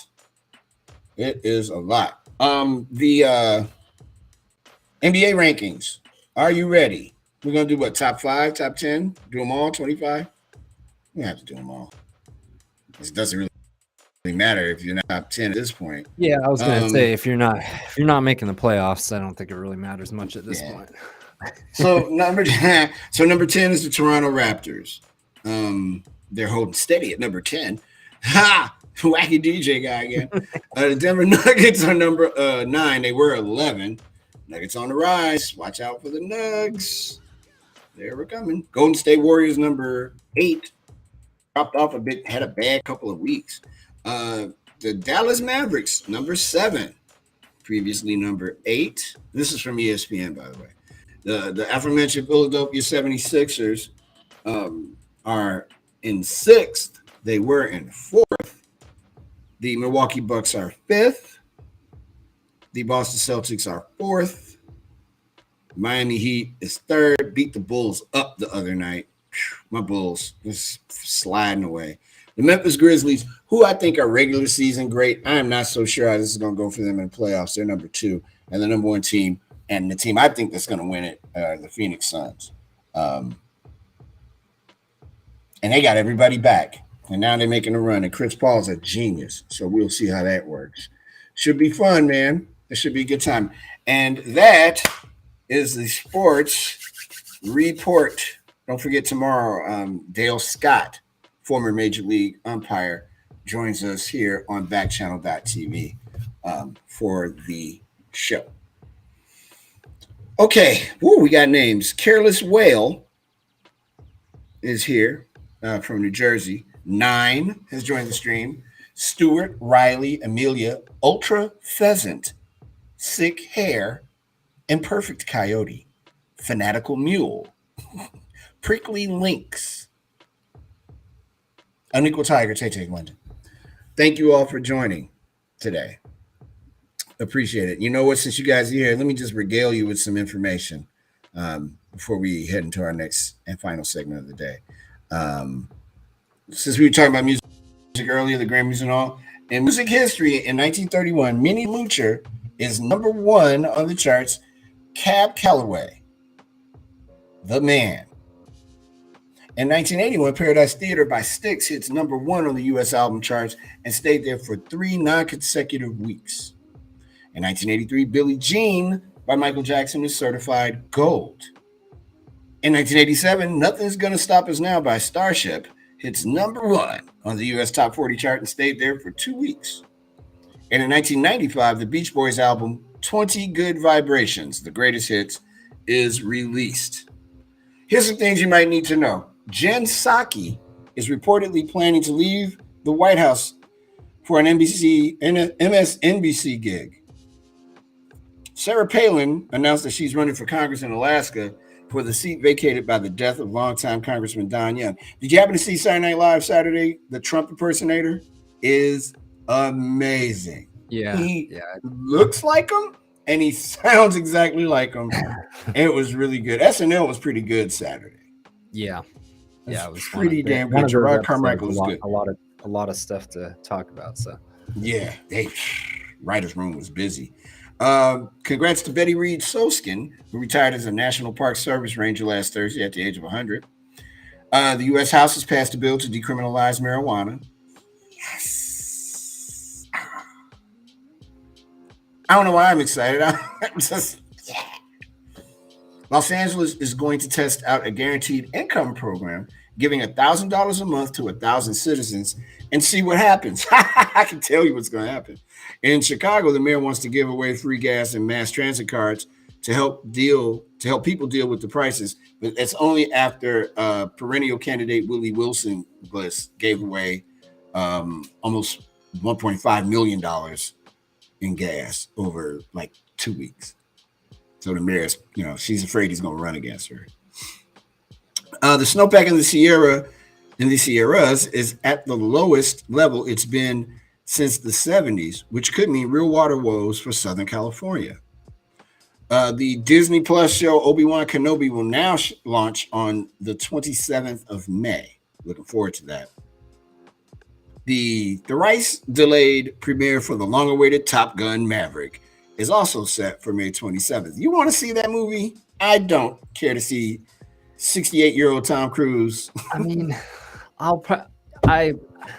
first of all, my 13-year-old, he's like a big time flying enthusiast. Yeah. So he's gonna want to see it for sure. So I will see it. I'm kind of like, I love the original Top Gun, and I know, it can't beat the first one, but I'm going in with not super high expectations. So as long as it's entertaining, I'm good. Yeah. He is old though. I only want to see Tom Cruise run in like a Mission Impossible movie. If you go on YouTube and just put Tom Cruise running, it is the most entertaining thing you're going to see. Tom Cruise running. Just a little bitty man just taking off running. No, I'm serious. I'm not joking. Tom Cruise running. Look it up sometime. See, that's what I do, man. That's why I have these issues that I have to go outside. Because if not, I will do stuff like watching Tom Cruise running all damn day, just watching Tom Cruise running. And if you think I'm joking, passengers, check it out. They stopped because of the pandemic, but Disney says that character hugs could return to their U.S. parks as soon as April 18th. What a country. The Razzies, the awards given out to the worst that Hollywood offers every year, has rescinded the award they gave this year to Bruce Willis. Quote, if someone's medical condition is a factor in their decision-making and or their performance, we acknowledge that it is not appropriate to give them a Razzie. That's thoughtful. Apple CEO Tim Cook is talking return to office, but some Apple employees are liking the work from home thing. You think? Yeah. Especially if you work for Apple, I imagine that they set you up real nice. Katy Perry is going to narrate a podcast series on the life of Elizabeth Taylor. Those are things that you need to know. Okay. And then when we come back, we have a story for you that you can take with you on your way for the rest of the day and wow your friends. Maybe catch up with that Kaka kid who's allegedly in Las Vegas, but we'll never see him again because he had to go. You can talk to him if you know him. It's called Front of Mind, and we're going to do that right after these words. It's The Drive with Mario Smith here on Backchannel.tv. It's our last dance, last segment. We'll be back in just a moment.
That was kind of weird. I got a little scared. that can go in the blooper reel as well. Hey, there you go. Because I immediately was like, "Oh wow, we're extending the break." Oh no, we're not extending the break. Okay. That's where I'm at. Yeah, man, don't worry. I got your back, brother. Like, 14 minutes. Like, yeah, I'm gonna play this video too, even though I already started the segment.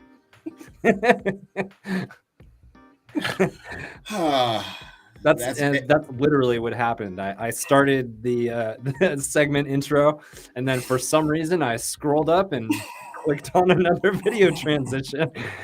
Don't know why, but that's what happened. Oh man! It wasn't even a thought. There wasn't a thought process involved. Nothing. Just looked at it, clicked on it for no reason at all. If only you knew what's going on over here. It's really rough. This is going to be a slam bang 15 minutes. 13 minutes. Try to get us out of here early, Bliss. Yeah, I was going to say 55, really. So. Yeah, man. Today is the day we do 55, as told We're gonna do what we're told today. We may not do it tomorrow, but today we're gonna do 55. We will be out of everyone's way. Yeah. I wrapped up my radio show so early last week. I scared myself. I had to check myself. I'm like, dude, the show doesn't end 10 minutes before the hour's over. I was out. I was done. Okay, what was I doing? Reading a pleasant story that's going to make you feel good about everything. But maybe not. A 10-year-old. A 10-year-old gets $5,000 for a medieval priory seal he found with a metal detector. Good for him. I always wanted a metal detector when I was a little kid. Always. Always got discouraged. Man, I had so many ideas. A 10-year-old boy who found an 800-year-old, good Lord, medieval priory seal matrix in the first 10. That's it. I'm going home. I'm already at home. I'm getting out of here. He found it in the first 10 minutes of searching with his metal detector, has raked in a small fortune after it sold for $5,239. George Henderson was with his dad, Paul, when he stumbled across the ancient oval seal during a charity dig last November.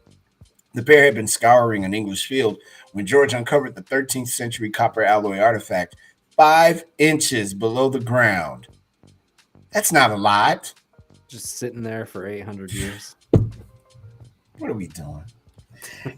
It displays the Virgin Mary and Child with a Latin seal. The relic, which was used by priests centuries ago, was auctioned to a private UK buyer. The proceeds will now be shared between lucky finder George and the farmer whose land the treasure was discovered on. Imagine you're that farmer. What kind of farming skills do you have that you couldn't find the seal yourself? It was only 5 inches below the surface of the earth. You'd think it would have been hit at some point by something. What are you farming with? A straw? You got spoons? Do you not use equipment? All right. It's almost over for real because that just made me mad. On this date, 54 years ago, Martin Luther King was shot to death in Memphis, Tennessee. He had gone to support a strike by city sanitation workers. He was 39 years old when he was murdered. On this date, 1974, oh yeah, Hank Aaron, my man, of the Atlanta Braves ties Babe Ruth's home run record by hitting his 714th in Cincinnati. Man, that was one of my favorite baseball players when I was a little boy. Hammer and Hank Aaron. In 1995, Francisco Martin Duran, who fired on the White House with a semi-automatic rifle in October of 94, is convicted of trying to assassinate President Clinton and sentenced to 40 years in prison. Birthdays today. Gil Scott-Heron's birthday is today. The revolution will not be televised. A poet, musician, born in Chicago, Illinois, as a matter of fact. Born on this day, actor Craig T. Nelson from Poltergeist and my favorite show, Coach. He's 78 years old. My little brother was on that show. Really? Your little brother's like an actor, right? He was when he was a kid. When he was young, he was. Yeah. But yeah. He was Wait a minute. I know who your brother is. I've watched Coach a lot. He had a credit. Did he not? Because there was some other kids on that show, I believe, wasn't there? Yeah, he did one episode where it was like he had some lines and stuff like that. He also did that sitcom Empty Nest. So it was like, now we gotta get years and years ago. I got a lot of questions. But Hollywood back then, I think he can answer them. Questions I can't ask on. Well, I'll say this: we moved there because we moved to Southern California because of the fact that he was getting into acting, and so my parents were like, "Let's try this out." We only ended up staying for 2 years because of that same reason, where my parents were like, "Yeah, we got to get him out of here. This isn't a healthy place to be." Yeah, I can only imagine. One day we got to drag your brother in, see what's up. Your brother-in-law. We already had your pop on. That was cool. Maybe we get you on when you're in Alaska. Yeah, you're not going to be trying to do that when you're in Alaska. Why not? I could put the glaciers behind me. Yeah. Oh, that would be a cool background, right? Yeah, just do a quick call in on because you can access all this on your phone. Yeah. I remember Sure. last time I was walking around the whole ship trying to figure out where to go after they kicked me out of that room. I remember that. That was the thing. Did you tell you were on a national television program that you could not be disturbed? And to how dare them? You paid for this trip? You know who I am. You know, my name is Jonathan Glismeyer. Let me alone, please. David Cross's birthday is today from Arrested Development. He's 58. And Robert Downey Jr., Iron Man, U.S. Marshals, Chaplain, Sherlock Holmes, Dr. Dolittle. He's 57. Less Than Zero. You want to see a good Robert Downey movie right when he was at the peak of doing a bunch of drugs? Check out Less Than Zero, man. It's an even more hardcore performance now, knowing what you know about him. Man, Less Than Zero, excellent movie. I'm Going Back to Cali is from that movie. Okay. Yeah. We did that. We did those. Oh man, if this isn't my favorite segment, it's got. Wait a minute, hold on. Multiple people spotted a mysterious beam of light in the sky last week. A vertical red flare was spotted by people in Houston and other places throughout the world. While the strange red flare might give off extraterrestrial vibes due to its mystery, the phenomenon was most likely nothing quite as extraordinary. A Houston meteorologist said that the severe weather around Texas on Monday and Tuesday of last week would have been enough to make the air high above exceptionally cold. This would have given room for ice crystals to form in the air, allowing the light to sift through them. That, in turn, could have created the mysterious beam of light people witnessed, known as a meteorological event called a light pillar. Nah, I don't believe it. Sorry. Don't believe it. What? Every few months when Justoni... Hold on. This isn't real, Gliss. You're joking. Every few months when Justoni Garcia takes electric clippers to his head, he's not just giving himself a haircut, he's also harvesting art materials. Using a thin brush and clear sticky resin, the co-owner of a Manila hair salon sprinkles these collected strands and clippings on a blank white canvas, taking 2 to 5 hours to arrange them into striking images of musicians and actors. The 32-year-old's main job as a seaman involves spending up to 8 months a year on a cruise ship. And lacking adequate art supplies like paint and sketch pads at sea, Garcia in 2021 turned to using his own hair. Oh my God, I'm about to throw up. To create images. He started with self-portraits and eventually moved on to depicting celebrities. Whew. Wow. Holy moly. Did you know, Bliss? I'm getting all these out now. Screw it. Did you know we throw away 92% of instructions without ever using them? Did you know that? Yeah. Do you? Yeah. Did you know that 60% of people say they leave the door open while using the bathroom when no one is home? Makes sense. I always close that door. And I know nobody's in here. July, August, and September are the top months for birthdays. My birthday's in July. Yep. Did you know most people who use Facebook use it an average of 55 minutes a day? It's a lot. It's an awful lot. I do. Did you know that people in 75% of countries around the world drive on the right side of the road? Did you know the average American spends over $900 a year on carryout food? Did you know beekeeping actually did better in 2020 than it did in 2019? That's good. Yeah, I guess. Okay, yeah. Hey, You need bees. Yeah, you do. Gotta have bees. Did you know in a survey, people named the reply all function as the worst thing about email? I don't think that's true. I like that. I didn't get asked, though. And did you know, finally, the chances of dying from a serious injury, shooting, drowning, car accident, etc., in a rural small town is 20% higher than it is in a big city. And that's did you know? And let's close this out real quick. Milo, Elizabeth, Britton, Pete, Robert, Dragon, Willing Ferret, Bored Mule, Special Beaver, Prickly Lynx, Skill, Careless Whale, all joined us today, along with Tay and my man Gary T. Thank you guys for joining today. Mr. Gliss, get some rest, brother. You too. Oh no, no rest for me. I'm going to see a show. Oh, that's right. Maybe. Well, then have fun at the show. It's gonna be fun. I'm looking forward to it. Thanks, man. Have a good night. All right, see you. Talk to you in a bit. Thank you, everybody, for checking out the drive today with Mario Smith. We really appreciate you watching, and we hope that you leave a review at backchannel.tv. Catch us tomorrow as we are on our regular time at 4 p.m. Eastern. This is the last show for Backchannel tonight. We'll be back tomorrow morning at 6 a.m. for Haley and Allison. I almost said Allison and Haley. Haley and Allison. I guess it doesn't matter.